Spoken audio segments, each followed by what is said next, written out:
Live from WBFF in Baltimore, this is Fox 45 News at 5. New video just into the Fox 45 newsroom showing students in Anne Arundel County left in a dangerous position without a crossing guard.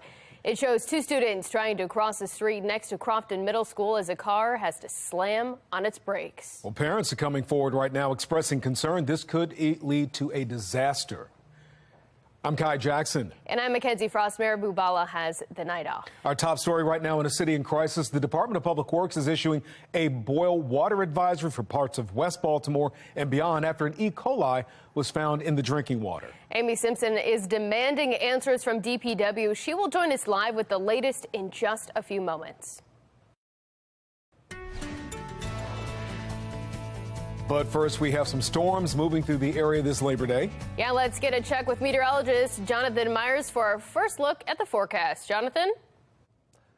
Kai, Mackenzie, we have more so some rain that's moving our way. You can see here on the HD radar from Harrisburg back to Hagerstown all the way down to Harrisonburg and into the Pennsylvania Highlands. Some of this rain is moving our way, even Baltimore County as well as Carroll County getting a little bit of that rain. And you can see that next weather maker moving our way. There's kind of a what you see here is a red and a blue front. It's basically a stalled out boundary or stalled out front that's kind of hanging out to our north and west. We're going to stay humid. We're going to get some showers, some thunderstorms as we head especially to tonight. And that means that could affect some plans for the state fair as well as anything you're doing outside, maybe some grilling tonight as well. Well, we're going to plan that out for you in my Weather Authority forecast hour by hour on the Future Scan, as well as take you through a couple of planners for this, my Weather Authority forecast in a couple of minutes. All right, Jonathan, thank you. Put the power of the Weather Authority Storm Center in your hands. Download the free WBFF Weather Authority app for your smartphone. Use our powerful Doppler radar to follow storms to your street. Go to your app store and search for WBFF to get started. Turning right now to the crisis in the classroom as we head into the week 2 of the school year for Anne Arundel County schools. Staffing shortages continue to plague that system. And not only are teachers and bus drivers in short supply, but as Fox 45's Rebecca Pryor reports, they're also lacking dozens of crossing guards. Rebecca, what are you learning? Yeah, from packed buses to empty crosswalks, parents and police, they're telling me that the problems start with the new school start times. A new school year with new start times, driving in new concerns for Anne Arundel County parents. It's very dangerous. Because start times are no longer staggered. Several busy crosswalks, including this one in front of David Warner's house, left unmanned and unsafe during crucial times for commuters. I came out to shoot a video to show that there are no crossing guards. But of course, the first video I shot shows 2 children almost getting hit by a car. It is definitely a concern to us, the hurdles that we are facing due to the start time changes. Spokesperson for the Anne Arundel County Police Department, Lieutenant Jacqueline Davis, says with a shifted schedule, the district is currently short about 50 crossing guards. Historically, one crossing guard could do 1, 2, 3, even 4 crossings in their shift. They would hop from one to another to another. Now that they've changed the start times, those guards can only work 1 or 2 crossings. Beyond cutting hours, the lack of work also means most crossing guards no longer qualify for county benefits. So we're losing crossing guards that way. They're resigning because they need to get a different job. Similar issues also being found on AACPS school buses. Staffing shortages compounded with the new start times, leading to overcrowding. Kids with nowhere to sit seen standing in the aisles and sitting on laps. Even just now gave me the chills. I mean, my blood pressure really just dropped. Transportation didn't want it. The school bus drivers didn't want it. Nobody. Considering the mounting concerns, Fox 45 reaching out to the district, asking if they're standing by the new start times. We did not hear back. We need to have something more safe here. In the meantime, more than a dozen educators and parents have officially filed an appeal against these new start times. The district has until next Wednesday to respond. Reporting live in Baltimore, Rebecca Pryor, Fox 45 News. Rebecca, thanks. Carroll County and Harford County schools will have their first day of class tomorrow. Baltimore City, Baltimore County, Anne Arundel County, and Howard County schools all started last week. Both Baltimore and Anne Arundel County schools had problems with bus driver shortages, and several Baltimore City schools closed early all last week because of the heat and lack of air conditioning. It's affecting a whole community of people, not just one block, but affecting a whole community of residents who live in West Baltimore. In a city in crisis, more questions than answers for some Baltimore residents today after DPW says water samples from a West Baltimore fire station and 2 police facilities tested positive for coliform and E. coli. And while the city says the contaminants have not been found elsewhere, now the department is issuing a boil water advisory. Fox 45's Amy Simpson joins us live with what she is learning today. Amy, tell us what's going on. Well, Mackenzie, we've just learned that this contaminated water was found during routine testing. That's according to the city's Department of Public Works late this afternoon. But as gallons of water are being handed out and hydrants are being flushed, some residents just want to know if their water is safe. It's not a river. That's the 900 block of Stricker. This is the 1500 block of West Lafayette.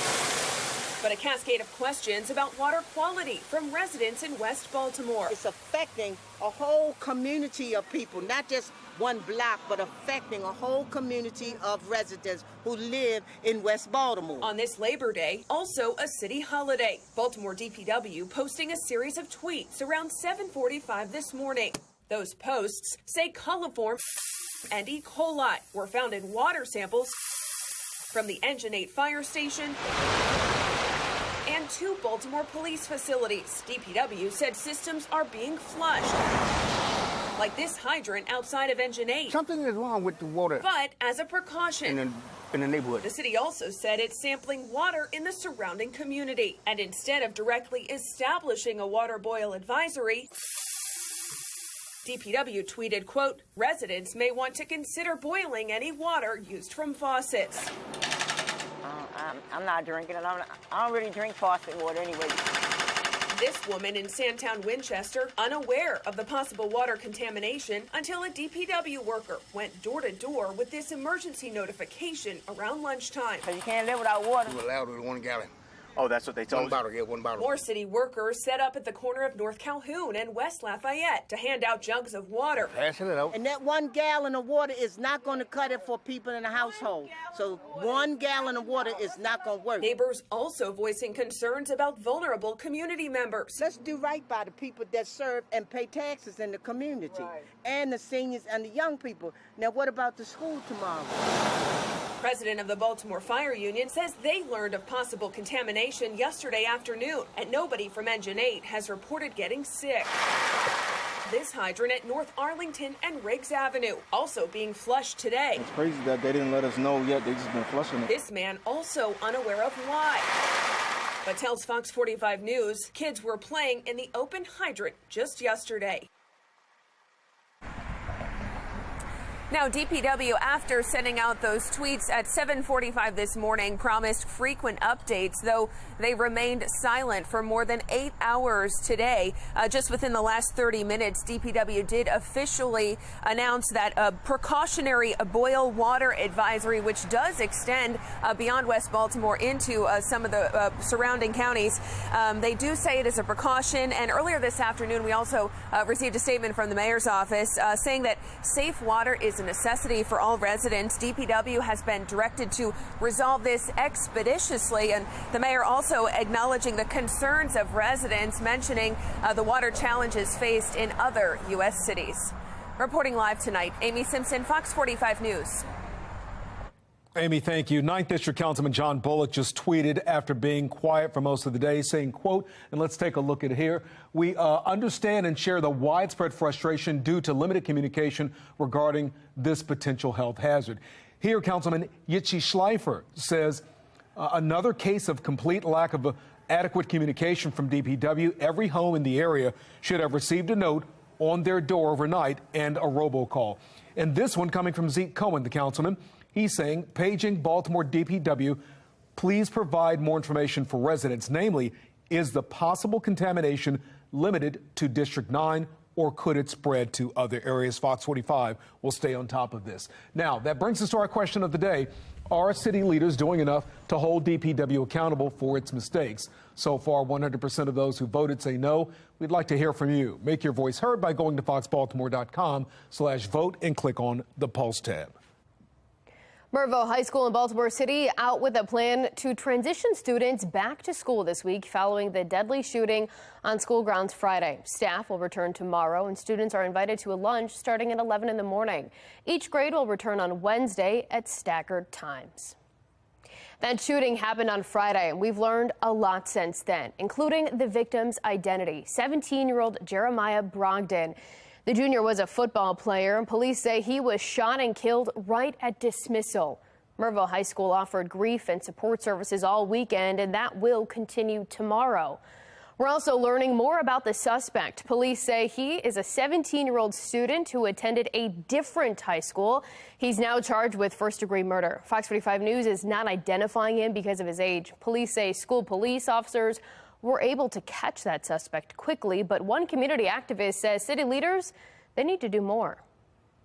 They have shown that they are not up to the task. It is up to each of us individually as residents to be able to be a part of the solution. We need to make sure that we have school resource officers that are armed in the buildings. I know a lot of folks say we don't want that around our babies, but our babies are already bringing it into school, and prevention is better than cure. Fox 45 News will continue to question city leaders this week. They did have the chance to talk about guns in schools during a recent city council meeting to talk about school safety, but no one addressed that topic. Fox 45 News questioning council members about that once again, asking where leaders need to step up to help stop the violence. So that has to come from Annapolis. Right, but will you be pressuring the local school board to pressure those people in Annapolis? I will call each individual on the school board and have a conversation with them about that. Absolutely. Coming up on Fox 45 News at 10, Keith Daniels will take a closer look at youth violence in Baltimore and the impact it's having on the city. Breaking news to report. A federal judge is granting former President Trump's request to appoint a special master in the FBI search of Mar-A-Lago. The non-governmental attorney will review materials agents seized last month. The former president's lawyers argue they don't trust the Department of Justice investigators. Many expect federal prosecutors to appeal the decision. Baltimore City State's Attorney Marilyn Mosby goes to court this week for federal perjury and lying on loan form charges. What you can expect as this court battle unfolds. For a time, it seemed nuclear power was getting phased out, but new signs of a global U-turn. I'm Christine Frizell with a look at what's behind the change.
Climate change has forced the world to reckon with the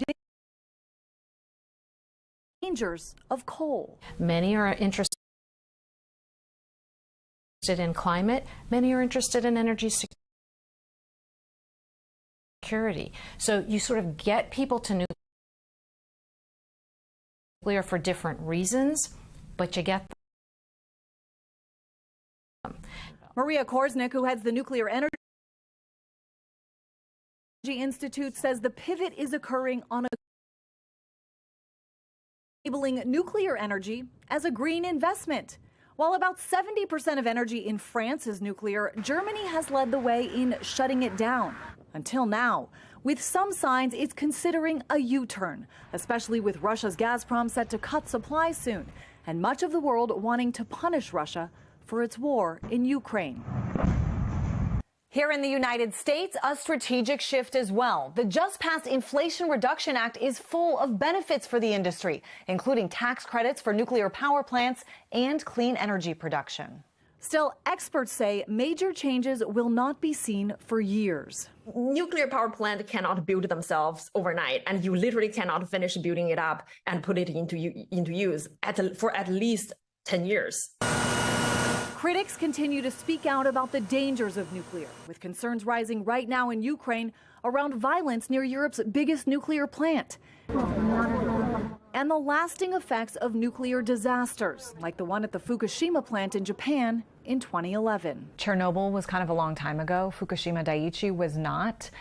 Isn't nuclear power also very dangerous? You look at all the different forms of energy, and I'm a nuclear engineer, and I've been in the nuclear business for over 35 years, and it's actually the safest of all the different ways to mass produce power. In the debate over global power and who should lead the way, nuclear power is emerging as a force to be reckoned with. In Washington, I'm Christine Frizzau. We've worked short staff for multiple years now, relying on overtime to kind of keep this city afloat. Baltimore City first responders sounding the alarm tonight, saying the city was not prepared for Sunday's cycling event. A closer look at their concerns. And violence erupting at a state fair in Minnesota. How police in Baltimore County are making sure those attending the Maryland State Fair stay safe.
a host. All right, here we go. On a Labor Day, we've got some showers, even a couple of rumbles of thunder up towards the state line from Taneytown and East Berlin. Hanover, Pennsylvania, also getting some of that rain. Just north and west of Baltimore up to Bel Air and I-83, we're getting some showers, but nothing that's really plan canceling at this point. But again, we do have some rain here and there, and I think we have some more to come. Take a look out to the west. Let's go ahead and take care of those storm reports. You can see some of those showers from Cumberland up to just south of Pittsburgh, Parkersburg, Charleston, Roanoke, down to Dansville. And then as we work our way toward New Jersey and eastern Pennsylvania, there is more rain. There's, in fact, some severe weather out with some of that, some flood watches. But I don't think we're going to see anything like that. But this is going to be a slow mover. This next weather maker is going to come our way with some stormy weather tonight, tomorrow, maybe all the way through Wednesday. So our Labor Day now ending as kind of a cloudier and wetter situation. You're going to have to dodge some showers if you want to do some barbecuing this afternoon, this evening, 83 degrees. We've got winds out of the south-southeast. It's taking a beautiful but kind of cloudy look at Federal Hill. Winds out of south-southeast, bringing that humidity. Look at that humidity level at 61% and our dew point near 70. So when the dew point is near 70, it feels a little bit sticky. Notice the rain that's been kind of more so persistent here right around Frederick at 75 degrees. Their rain cooled. Everybody else is in the 80s right now and some 70s across the higher elevations, again, where there's been some more rain there.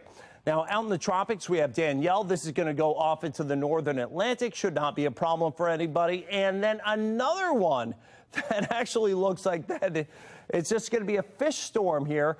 This is Earl. Looks like it becomes a Category 1 hurricane and moves its way into the North Atlantic as well. And then a 50% chance of tropical development. That's just off the coast of Africa. So that's another one that we will have to watch. Of course, the peak of hurricane season right in middle September.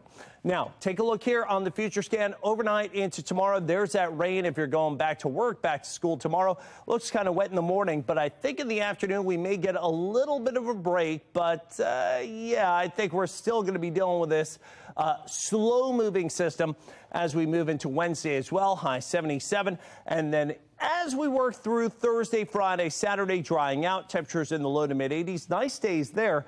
And then more humidity, chance of a shower or storm Sunday into Monday. But that end of summer looks like a little bit of rain and storm activity here. All right, elected leaders take drastic action in Prince George's County in the face of rising violence. How they are trying to put an end to killings after their deadliest month ever. I'm Angela Brown in Washington, D.C. Consumers are cutting back to save money during record high inflation. But one industry is seeing a surge, and it all boils down to what we see in the mirror.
Baltimore City is still reeling tonight after a 17-year-old Merville High School student is shot and killed on school grounds Friday.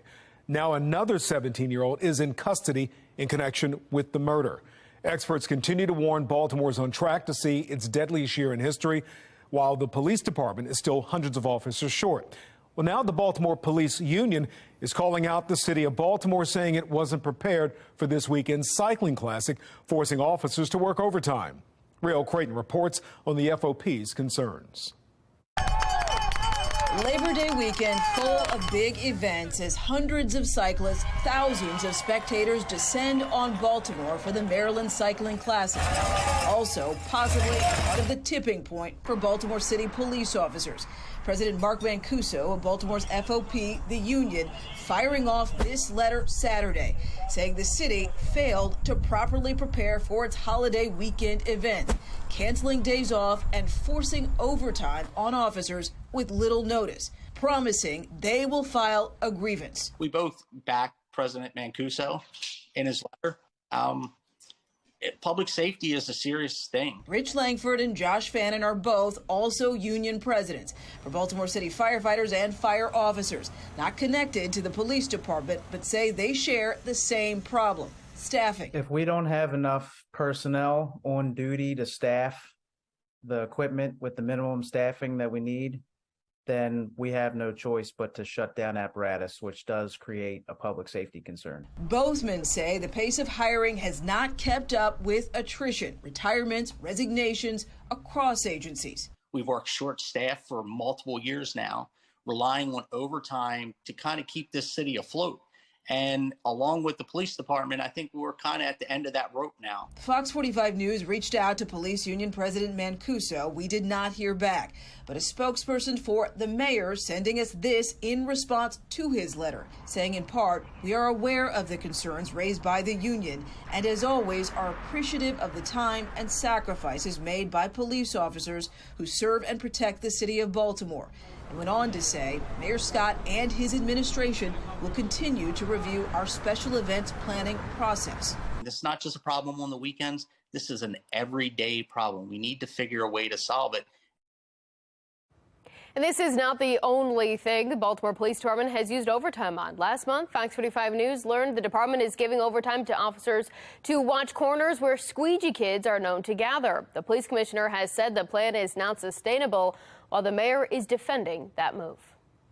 It is not sustainable because our manpower doesn't allow us to do that, because there's so many other serious things that we have to respond to and that we have to be in places to prevent. And so we can't sustain this indefinitely. Last week, Commissioner Harrison said that that plan is unsustainable given the amount of overtime. What is the plan from your office moving forward, and why put in a place short term when the leader of an agency says was never sustainable in the first place? So what I'll say this, Mackenzie, and I think as the commissioner is sitting right behind you, he would understand a couple things. We often put in short-term overtime for things, right? The police department has an overtime budget. We spend overtime budgets across the city when there are issues. Laws on the books would keep squeegee kids off the street corners, but they're not being enforced. One of them states a person cannot stand in the road. Another statute targets aggressive soliciting. Basically, when you say no, the squeegee kids would have to move on. And that brings us to our question of the day. Do you think Mayor Scott is sending the right message to criminals in the city? So far, 98% of you who voted say no. You can weigh in by heading to foxbaltimore.com/vote. Baltimore City State's Attorney Marilyn Mosby will be in court this week as her federal trial gets closer. Ms. Mosby is facing 4 federal charges, 2 for perjury and 2 for making a false statement on a loan application, all stemming from her purchase of 2 homes in Florida. Now, the first pretrial status conference will take place Wednesday afternoon. Her final pretrial status conference will happen a week after that. Her jury trial begins Monday, September 19th. Fox 45 News will have complete coverage of the Mosby trial. You can follow along both on air and on our website, foxbaltimore.com. Making headlines, economists say workers have the upper hand in the job market right now. Unemployment is low and millions of jobs are open. As the National Desk's Angela Brown explains, demand for flex hours is extending to industries you may not expect, like manufacturing. Yeah. When you think about remote work or flexible hours, you may think of white-collar jobs like in IT or an accountant. But now workers on the assembly line or in warehouses are demanding flexible hours, and in some cases, they're getting it. Amazon launching Family Flex last year. They say to give frontline employees more flexibility, allowing some to create their own schedule with anytime shifts. The Wall Street Journal reporting logistics supplier Jodis said more than 110,000 hours of work have been done using the company's flexible shift program on a phone app called Shift. Career specialist Julie Balke says workers are gaining more control of their lives. So it gives people options, flexibility, the ability to flex up if they need more hours, and the ability to flex down if they've got something going on at home that they have to manage. So even though it's not as flexible as work from anywhere, it gives people choices and options. A recent survey from Future Forum tracking more than 10,000 workers found that 94% want to set their own hours, and flexibility ranks second, only to pay in terms of job satisfaction. And Gen Zers place a higher value on work-life balance. Flex Jobs found that 75% of Gen Zers say that workplace flexibility is the #1 employee benefit they are looking for. So we are moving toward a place where by the year 2030, only 1% of the workforce is going to be boomers. And so you can't run a young workforce that's completely sees the world differently. You can't run them with a boomer mentality. And you can pound your fist on the desk all you want, but it's not going to work. The fear for companies is that productivity will go down. Experts who are tracking our changing workforce, they recommend that companies do a test run of work flexibility and also compare quarterly financial reports before and after the switch. In Washington, D.C., I'm Angela Brown. In Minnesota, police are investigating after a shooting at the State Fair Saturday night. Police say hundreds of people were seen running away from the Midway after the gunfire. One person was shot and is expected to be okay. Here in Maryland, the second weekend of the State Fair has come to an end. Fox 45 News spoke with the fair's general manager, who tells us this was a very busy weekend at the fair, and there had been a report of fights. Leaders tell Fox 45 News there were some fights, but nothing got out of hand. For the most part, it was mostly kids, and they were fighting, and the police got there and just broke them up. As far as I know, there was nobody hurt. Fox 45 News reached out to the Baltimore County Police to find out how many people were arrested at the fair, if anyone was arrested at all. So far, we have not heard back. In Prince George's County, this August was the deadliest in Prince George's County history. In response, county leaders will now be implementing a curfew for minors. Brad Bell from our Sinclair sister station in Washington, D.C. explains the announcement comes on the heels of a violent weekend. In Bladensburg this morning, children walked through the scene of a murder, past bullet holes in the front of their apartment building and a door inside. Someone was killed here last night, the latest in an unprecedented outburst of violence in Prince George's County. Residents here frightened, disgusted. What if one of those stray bullets came through my door and hit my kid? I have kids, teenagers that were in and out last night, so it's definitely scary. 4 people were murdered in Prince George's County over the weekend, 5 others shot and injured, at least 2 of the shootings involving juveniles. The outburst coming after the deadliest August in county history. Today, County Executive Angela Alsobrooks reacting, announcing the county police will begin enforcing an existing juvenile curfew starting this weekend. Youth under the age of 17 must be at home between the hours of 10 p.m. and 5 a.m. Sunday through Thursday, and 11:59 and 5 a.m. Fridays and Saturdays. Alsobrooks calling on parents to control their children and for prosecutors and the courts to get tougher on juvenile offenders. At this point, these kids don't just need a hug, they also need to be held accountable. County Council President Calvin Hawkins calling out State's Attorney Aisha Braveboy and judges who he says send repeat offenders home. To some of you judges who are letting these individuals out, you're going to have to deal with this county council because we don't want you presiding over those kind of cases. State's Attorney Braveboy firing back, saying she's doing all she can. Trust me, we keep the community and the victims as our #1 priority. Now, there has been a curfew on the books in Prince George's County for many, many years. It has been used sparingly, sometimes in specific locations to address specific problems, but it hasn't been used county-wide like this since the late 90s. In Upper Marlboro, Brad Bell, Fox 45 News. All right, let's take a live look from Ocean City right now. Looks pretty nice, although we see a little stormy clouds. But many people are spending their Labor Day weekend out there trying to soak up the last few minutes of summer before making that return trip home. As Olivia Dance shows us, the roads this holiday are expected to be pretty busy. Happy Labor Day. We're here at the Bay Bridge, and experts are predicting this will be the busiest Labor Day in 3 years. AAA says that most people who will be traveling today will be driving. Experts predict travel this Labor Day will return to pre-pandemic levels. Revenge travel is absolutely a big factor in all of the big holiday weekends this summer. We have continually seen an increase in numbers in travelers for Memorial Day, for 4th of July. We're expecting to see that again for Labor Day. But the good news is the national gas average is holding steady, so you will feel some relief at the pump. The national gas average as of yesterday was $3.78, and that's down from last week. And if you are heading back home today after a nice long weekend, the Maryland Transportation Authority recommends that you cross the bridge before 9 a.m. and after 10 p.m. So since it's already past 9 a.m., if you haven't left yet, then you probably should leave later tonight to avoid all that traffic. For now, reporting in Annapolis, I'm Olivia Dance, Fox 45 News. Well, sometimes football is more than just a game. How the sport is helping Uvalde, Texas come together in the face of a tragedy. And at the Maryland State Fair this evening, temperatures at about 5 p.m. at 82 degrees, 77 at 9, and some showers and storms at 11 p.m. at 76 degrees. Looks like we're going to have maybe a little bit of a place to run to if we have some rain.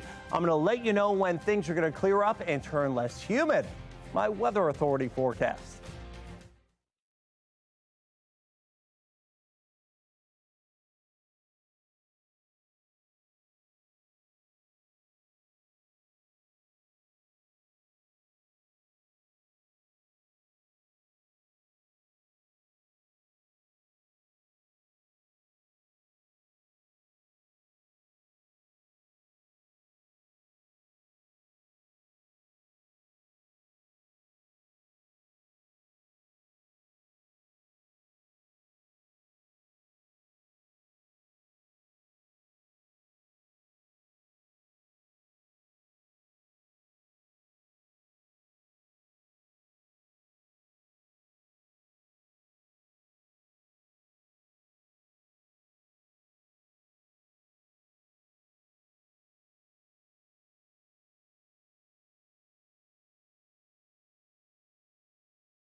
Trending right now, it's game on and Uvalde strong. Friday night, Uvalde beat Eagles Pass, winning 34-28 on a last-second touchdown in their first home game since the massacre at Robb Elementary School, which took the lives of 21 victims. For the community, this game was much more than just a final score. Amanda Henderson from our Sinclair sister station reports. In any small Texas town, Friday night football is king. The whole town shuts down to show up. I'm just ready to go play football. In a sport where every game is different, this one is especially unique. Wade Miller is ready to coach the Uvalde Coyotes in their first home game since a mass shooting killed 21 at Robb Elementary. It's kind of surreal. I mean, you never expect to be in this situation. It's been a heavy summer for many. As fans like Cynthia Laura file in tonight, the 21 victims are never far from their minds. I said, today I'm taking all of them with me. I said, because these are the children of my friends. Moses Alvarez's nephew is number 7 for Uvalde. With every punt, pass, and kick, he knows they will forever be Uvalde strong. Uvalde is going through a lot, and we do need a lot of support, especially the victims. It's that support Uvalde's opposing teams are also providing in pregame ceremonies under the Friday night lights for their angels. They're going to play hard for you guys. They're going to play hard for each other, and they're going to play hard for the town. And as I love them as much as my own children. Well, the victorious Coyotes were surprised by the Houston Texans, who will host the team in a suite for their first home game. 2 people die after a wildfire rips through a Northern California county this weekend. Officials didn't release the names, age, or gender of the victims, but it comes as fire continues to battle crews continue to battle 2 separate wildfires. One of those fires, the Mill Fire, has almost doubled in size since Friday. Hundreds of people have been told to evacuate. Heavy rain and thunderstorms sparked flash flooding in some areas of Georgia over the weekend. The governor declared a state of emergency. Sunday afternoon in Chattanooga County and Floyd County, the governor says up to 12 inches of rain was estimated to have fallen in those areas. Both counties are in northwest Georgia on the state's border with Alabama. Well, on the end of our Labor Day, we do have some showers and even a couple of rumbles, especially off to the north toward York and Lancaster, Chambersburg and Hagerstown. You can see here again, some of the reds, the yellows, and some of the greens that are up toward York, especially north of Cockeysville. That's where the worst of the weather is right now. If you want to do some pool plans into this evening, Baltimore south, you should be okay, at least for the next couple of hours. But I think some more rain moves in, especially after sunset. And that's with our next weather maker. You can see this, again, this front that's just off to our north, this kind of blue and red line. It's a stall down boundary, humidity and showers and storms south to the north and west, less humidity, and that will eventually be coming our way. But this is a slow mover. So it's going to take a couple of days until this gets through here. My one-town's camera right now, 83 degrees, looks good on the traffic oval if you're going to be heading home from the Labor Day holiday weekend.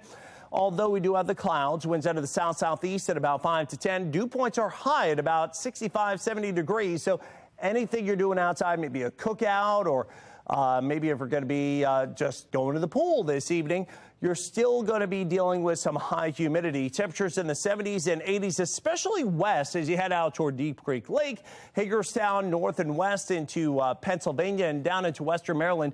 Temperatures in the 70s, a little bit cooler. Why? Well, because of the rain that's coming, and that rain is going to be moving here into tonight and tomorrow. Now, out in the tropics, we have Danielle. That's a Category 1 hurricane. That's going to be moving its way out into the open Atlantic. Don't worry too much about this one.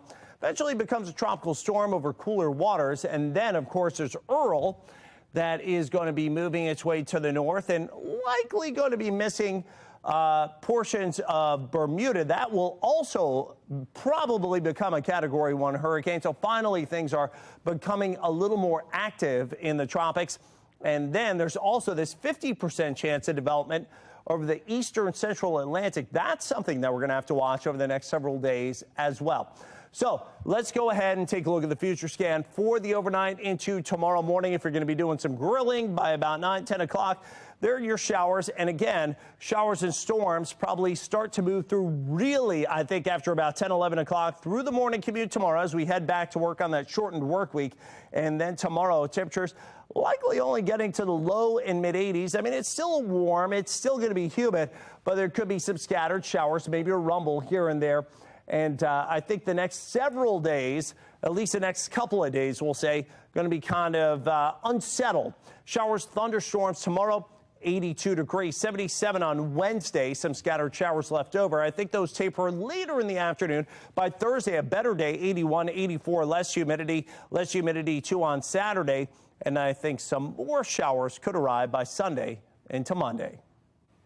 All right, Jonathan, thank you. Coming up, much of the West Baltimore and parts of Baltimore County are right now under a boil water advisory, while many are criticizing the Department of Public Works' response to the situation. And he's back 1 year later, the return of Ronnie Stanley to the Ravens practice field. What's the left tackle's status for Sunday's season opener? Find out in Sports Unlimited.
The Orioles started Labor Day 2.5 back from the final wild card, and Toronto has it. Game 1 of today's doubleheader. The return of Kevin Gausman. Anthony Santander takes him out to right. 1-0 O's. The Orange and Blackbirds were down 3-1. Then the 6th, Ryan Mountcastle just misses tying it up.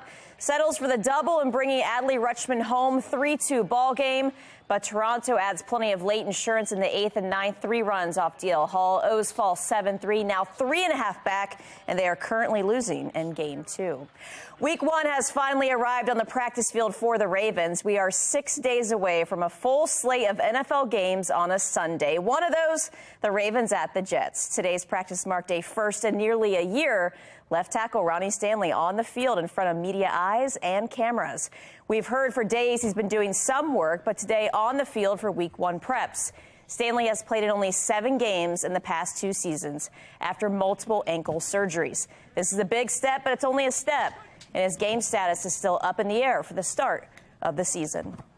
It just depends on how he's doing. You know, I mean, a lot of it has to do with how he's feeling, if he's ready to go, if he feels strong, he's moving, feels like he can be successful, and if we see what we need to see. Same thing with J.K., Marcus, or any of those guys. Well, I think anytime you get you an all-pro tackle back, you know, it's good. You know, it's good spirits to see him out there moving around. We had another level of experience, you know, another guy that can help the younger guys get acclimated because it's a different course now. You know, obviously we played through preseason training camp, and now it's the real thing now.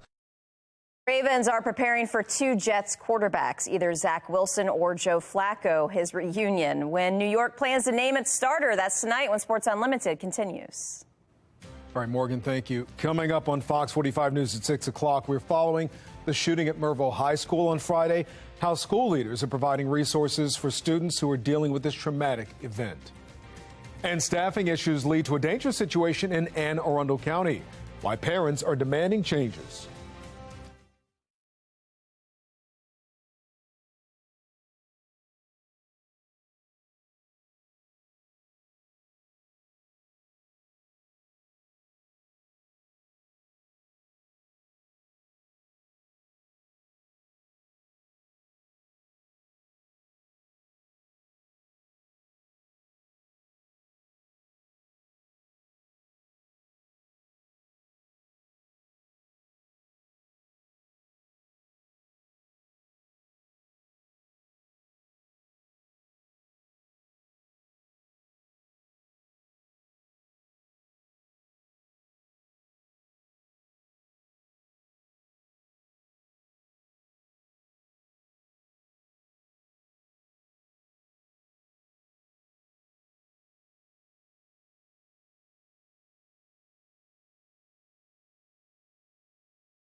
A boil water advisory is stretching through parts of Baltimore County, Baltimore City, and Anne Arundel County, the latest on a possible E. coli contamination. Are your children safe on the way to school? Parents voicing concerns over staffing shortages for crossing guards.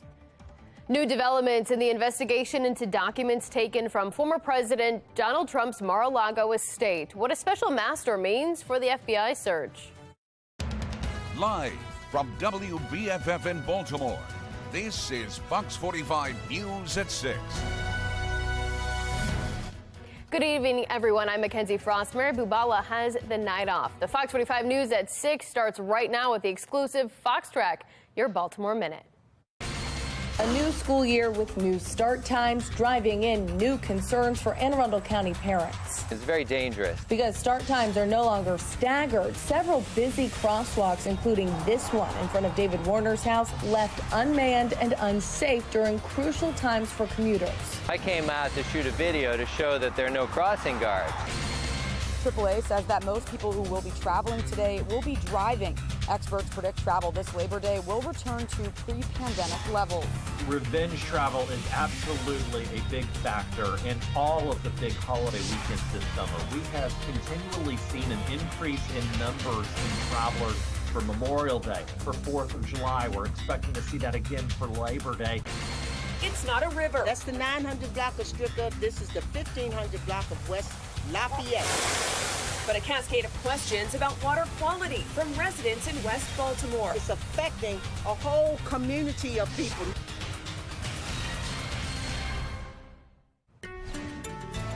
All right, we have some storms moving through the area this Labor Day. Let's get a check-in with meteorologist Jonathan Myers for a look at the forecast. Jonathan, what's happening outside?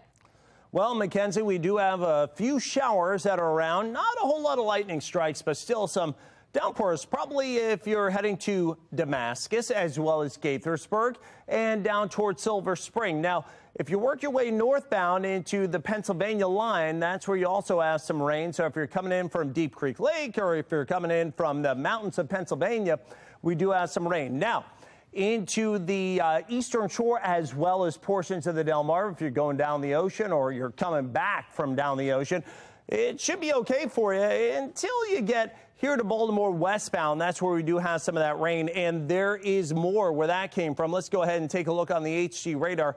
Again, showers and even some thunderstorms that are up and down the Appalachian chain. So if you're going out to dinner tonight or if you're doing some grilling for wrapping up this end of summer here, 2022, 4 p.m. or rather I should say 6 p.m. through 7 p.m., 8 p.m., 9 p.m., 10 p.m. Some scattered showers and thunderstorms. Temperatures falling from the 80s back into the 70s. Very muggy, very sweaty. And again, there could be some on and off rain here and there. But if you can dodge some of those showers, it's okay. But better chances of rain tonight into tomorrow. I'm going to detail those hour by hour in my Weather Authority forecast in a couple of minutes. Jonathan, thanks. But the power of the Weather Authority Storm Center right in your hands. Download the free WBFF Weather Authority app for your smartphone. Use our powerful Doppler radar to follow storms right down to your street. Just go to your app store and search WBFF to get started. In a city in crisis, some Baltimore residents unsure if it's safe to drink their water. The Department of Public Works is issuing a boil water advisory for West Baltimore and beyond after it found E. coli in the water at a West Baltimore police station and fire station. Fox 45's Amy Simpson has the latest on if it's safe to drink the water at your home. We've just learned this contaminated water was identified by DPW through what they call routine testing. But as gallons of water are being handed out and hydrants are being flushed, some residents just want to know if their water is safe. It's not a river. That's the 900 block of Stricker. This is the 1500 block of West Lafayette. But a cascade of questions about water quality from residents in West Baltimore. It's affecting a whole community of people, not just one block, but affecting a whole community of residents who live in West Baltimore. On this Labor Day, also a city holiday. Baltimore DPW posting a series of tweets around 7:45 this morning. Those posts say coliform and E. coli were found in water samples from the Engine 8 fire station and 2 Baltimore police facilities. DPW said systems are being flushed, like this hydrant outside of Engine 8. Something is wrong with the water. But as a precaution, in the neighborhood. The city also said it's sampling water in the surrounding community. And instead of directly establishing a water boil advisory, DPW tweeted, quote, residents may want to consider boiling any water used from faucets. I'm not drinking it. I don't really drink faucet water anyway. This woman in Sandtown, Winchester, unaware of the possible water contamination until a DPW worker went door to door with this emergency notification around lunchtime. So you can't live without water. We're allowed with 1 gallon. Oh, that's what they told you? 1 bottle, get 1 bottle. More city workers set up at the corner of North Calhoun and West Lafayette to hand out jugs of water. Passing it out. And that 1 gallon of water is not going to cut it for people in the household. So 1 gallon of water is not going to work. Let's do right by the people that serve and pay taxes in the community, and the seniors and the young people. Now, what about the school tomorrow? President of the Baltimore Fire Union says they learned of possible contamination yesterday afternoon, and nobody from Engine 8 has reported getting sick. This hydrant at North Arlington and Riggs Avenue also being flushed today. It's crazy that they didn't let us know yet. They just been flushing it. This man also unaware of why, but tells Fox 45 News kids were playing in the open hydrant just yesterday. What about tomorrow? In its tweets this morning, DPW promised frequent updates and then remained silent for more than 8 hours today. Finally, late this afternoon, issuing that boil water advisory, saying it's a precaution as they work to find the source of this water contamination issue. The mayor's office also commenting late this afternoon on this issue, saying safe water is a necessity for all residents. Also saying DPW has been advised to deal with this expeditiously, and acknowledging the frustrations and concerns of West Baltimore residents, mentioning those water challenges seen in other U.S. cities. In Baltimore, Amy Simpson, Fox 45 News. Baltimore City Public Schools is now responding to the water contamination. It says schools in the affected area will have hand sanitizer for staff and students to use instead of using tap water and hand washing stations. The school system will also provide bottled water to drink, and meals will be prepared off-site. Now, the CDC says E. coli infection can cause severe stomach cramps, diarrhea, vomiting, and a fever. If you believe you may have been exposed and are suffering from these symptoms for more than 3 days, you should reach out to your doctor for some treatment. And continuing coverage tonight on the deadly shooting at Merville High School last week. 17-year-old Jeremiah Brogdon was killed in that shooting. Today, the school announcing a recovery week to help students return after the traumatic incident. Staff will return tomorrow, and students are invited to lunch starting at 11 in the morning. Each grade will return on Wednesday at staggered times. The victim was a junior on the football team. The alleged attacker, also a 17-year-old student from a different high school. The suspect is charged with first-degree murder. He is not being identified because of his age. The shooting has many in the community concerned about the safety of students in the classroom, saying city leaders are not doing enough to protect them. They have shown that they are not up to the task. It is up to each of us individually as residents to be able to be a part of the solution. We need to make sure that we have school resource officers that are armed in the buildings. I know a lot of folks say we don't want that around our babies, but our babies are already bringing it in the school, and prevention is better than cure. Over the past 6 years, the number of violent incidents in Baltimore City schools have been trending down, but that does not tell the full story. Our Project Baltimore team has looked into the most recent data available from the 2019-2020 school year. We can see over 4,500 students were suspended or expelled. Nearly 2 out of the 3 were for attacks, threats, or fighting. 160 were expelled for weapons and another 96 for arson or explosives. And coming up on Fox 45 News at 10, an exclusive interview with the Merville High School football coach, how he's helping his students heal in this dark time.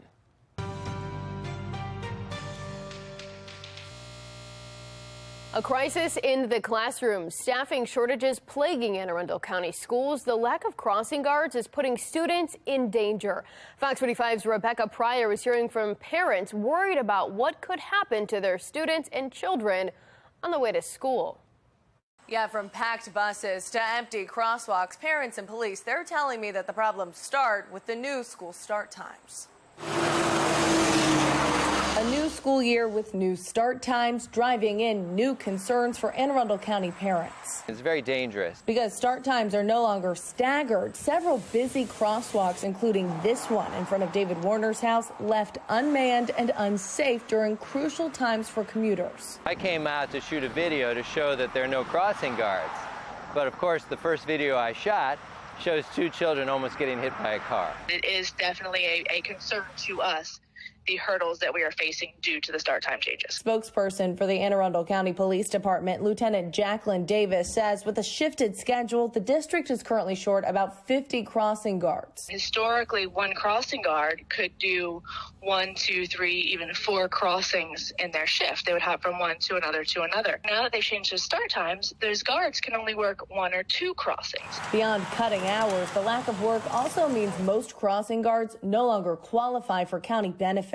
So we're losing crossing guards that way. They're resigning because they need to get a different job. Similar issues also being found on AACPS school buses. Staffing shortages compounded with the new start times, leading to overcrowding. Kids with nowhere to sit seen standing in the aisles and sitting on laps. Even just now gave me the chills. I mean, my blood pressure really just dropped. Transportation didn't want it. The school bus drivers didn't want it. Nobody. Considering the mounting concerns, Fox 45 reaching out to the district, asking if they're standing by the new start times. We did not hear back. We need to have something more safe here. In the meantime, more than a dozen educators and parents have officially filed an appeal against these new start times. The district has until next Wednesday to respond. Reporting in Baltimore, Rebecca Pryor, Fox 45 News. Now, a Fox 45 News alert in 3, 2, 1. Breaking tonight, firefighters are dealing with the aftermath of a multi-home fire in Federal Hill. This was the scene this afternoon at the corner of Charles Street and West Fort Avenue. 2 rooftops caught fire. In fact, neighbors say the fire started at one home, then quickly spread to another. It took firefighters just under an hour to get the situation under control, and you can see that video from a distance right there. At least one person has been displaced from their home, but luckily there were no injuries reported. The cause of the fire is still under investigation. Mackenzie? All right, Kai, thank you. Here's a look at our today's top trending stories. Number 1, a violent Labor Day in Baltimore. Police say a man was shot in the head today in East Baltimore. Officers responding to the scene near East Hoffman and North Milton Avenue just after 9:30 this morning. There, they found a 53-year-old man who had been shot. He was taken to the hospital. The investigation into that incident is ongoing. Number 2, some possible trouble at the state fair. Baltimore County Police are investigating at least one assault and multiple other disturbances at the fairgrounds. A representative for the fair says most of the incidents involved a group of young people and were confined to the fair's midway. More than 30,000 people attended the fair on Saturday. And number 3, traffic tonight could be a bit tough for those trying to get back into the city. This is a live look at the Bay Bridge. The State Transportation Authority expects heavy traffic on the bridge and nearby highways until about 10 o'clock tonight due to the number of people trying to get back home after enjoying their Labor Day travel. A special master will now play a role in the investigation into documents found at the former president's home, the impact their decisions could have. And temperatures going to be falling from the 80s into the 70s with some scattered showers and thunderstorms for your state faircast.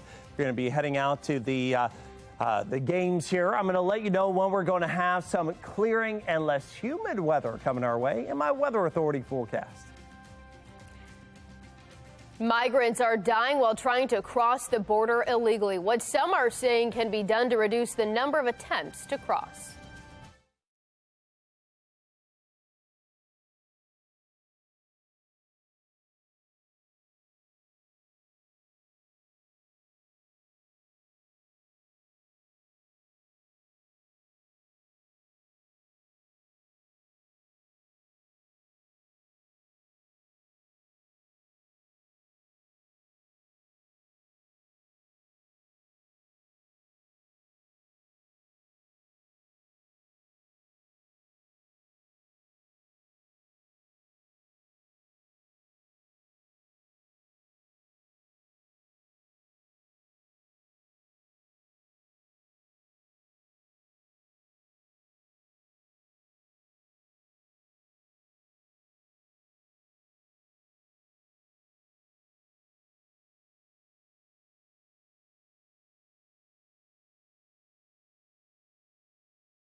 Now, a Fox 45 News Alert in 3, 2, 1. We have breaking news. A federal judge is granting former President Trump's request to appoint a special master in the FBI search of Mar-A-Lago. The third-party non-governmental attorney will review materials agents seized while executing a warrant last month. The president's lawyers argue they don't trust the Department of Justice to do the job that needs to be done in this particular instance. Meantime, many expect federal prosecutors to appeal that decision. Mackenzie? Kai, after a deadly week at the U.S.-Mexico border, officials asking migrants to avoid illegal crossings. National correspondent Kayla Gaskins has more from Washington. A dangerous stretch of the Rio Grande River claiming the lives of at least 9 migrants attempting to cross into the United States illegally. Dozens more successfully pulled from the dangerous river currents. The amount of deaths prompting U.S. Customs and Border Patrol to release a statement asking everyone to please avoid crossing illegally. Critics blaming President Biden's policies for the deaths. The most vulnerable people in the world are going to put themselves in the hands of criminal cartels that come to the greatest country on earth.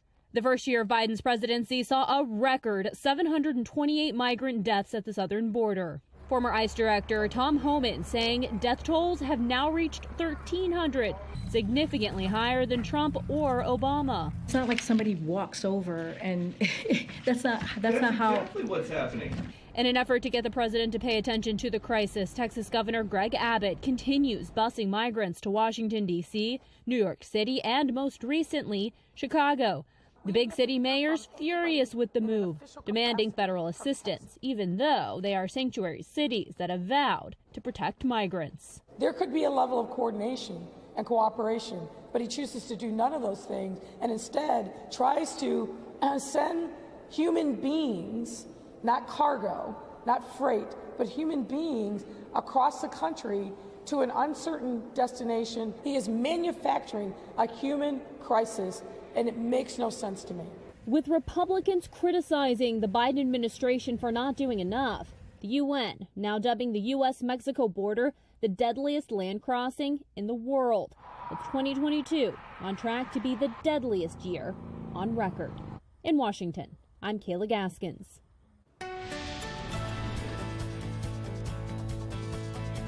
All right, here we go on this Labor Day holiday weekend. We're wrapping up the end of our Labor Day weekend, and you can see the showers and thunderstorms that are moving in from the west. We do have some clouds that are in the Mile 1 Towns cam, as well as the Toyota Asiana Harbor Sky Cam, and that next weather maker, it is moving in. So get ready for the potential of some rain. Now, here in Baltimore, not a whole lot of rain to this point, but you can see here just north and west, there are the showers and thunderstorms. Now, there is the potential that you're going to deal with maybe a shower if you're having some dinner at the pool or doing some grilling or whatnot here on the deck. It actually looks like a pretty good cell just north and east of Washington, D.C. Let's go ahead and zoom in on that.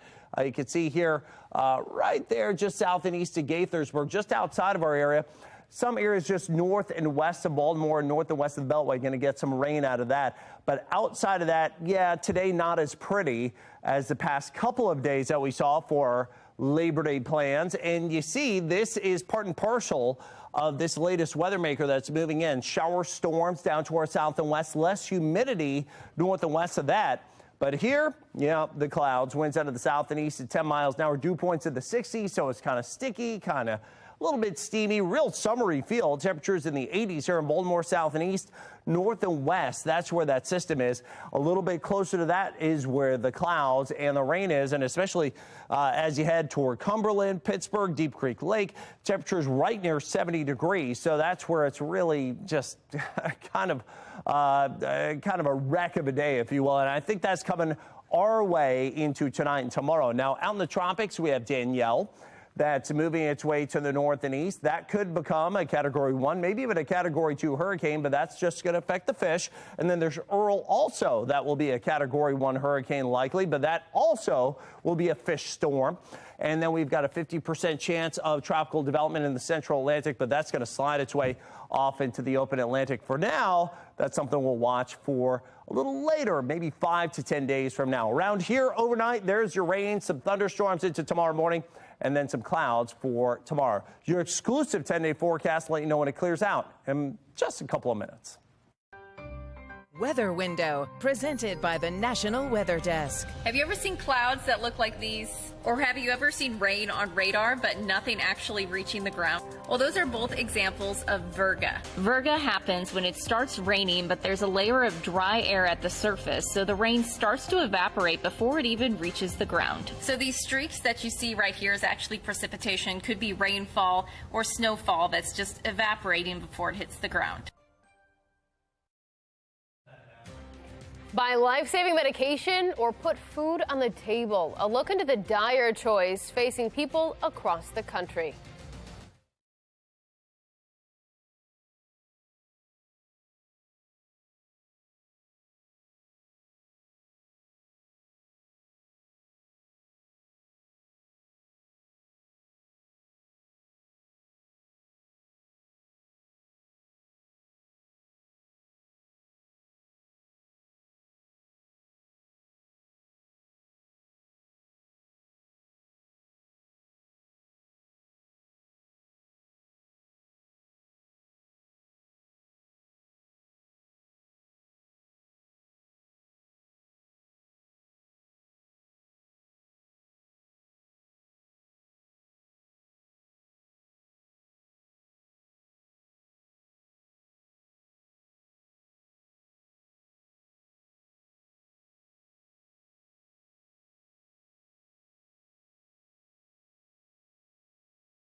Rising inflation is forcing some people to make tough decisions. That includes if they skip much-needed prescriptions or put food on the table. Chelsea Torres from our sister station in San Antonio has a closer look at some of the tough decisions Americans are facing. I would like to have the ability to be able to get off of medication, but of course, you know, when you get older, your body wears out more instead it gets better. Crystal Jeffers takes 7 medications. Her husband, a veteran, takes twice as many. They have insurance, but the Jeffers are still on a tight budget. We both have to kind of spread our medication out throughout the weeks. That's just so they can keep up with the monthly costs. The inability to afford medications such as insulin in someone who needs it to survive can literally be a matter of life and death. Dr. Fred Campbell with UT Health hopes rising costs do not deter people from getting their needed medications. He says to cut down costs, try generic prescriptions, then discuss generic options with the pharmacist.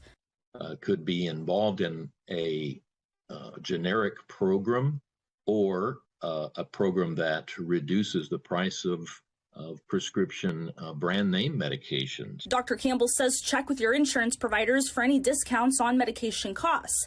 Jeffers hopes the costs eventually will come down to help ease her wallet. You know, it makes a big difference on whether you give up your meal or you give up your medicine. Chelsea Torres, News 4, San Antonio. All right, exclusive 10-day forecast for tomorrow. We're going to see some scattered rain, maybe a thunderstorm, especially during the morning. Tapers a little bit in the afternoon. Highs near 80, mid to upper 70s on Wednesday. Drier days, nice. Thursday, Friday, Saturday becomes more humid. Showers and storms for Sunday, Monday, and mid 80s next week. The Orioles kicking off a very important 4-game series today against the Blue Jays. Toronto and the O's are the two teams right now vying for the final playoff spot in the American League. Toronto already beat the Orioles in the first game of a doubleheader today. The second game underway right now. The O's are 3.5 games out from earning a playoff spot. And that's all of the Fox 45 news at 6. Family Feud is next, and we'll see you again right here at 10 o'clock.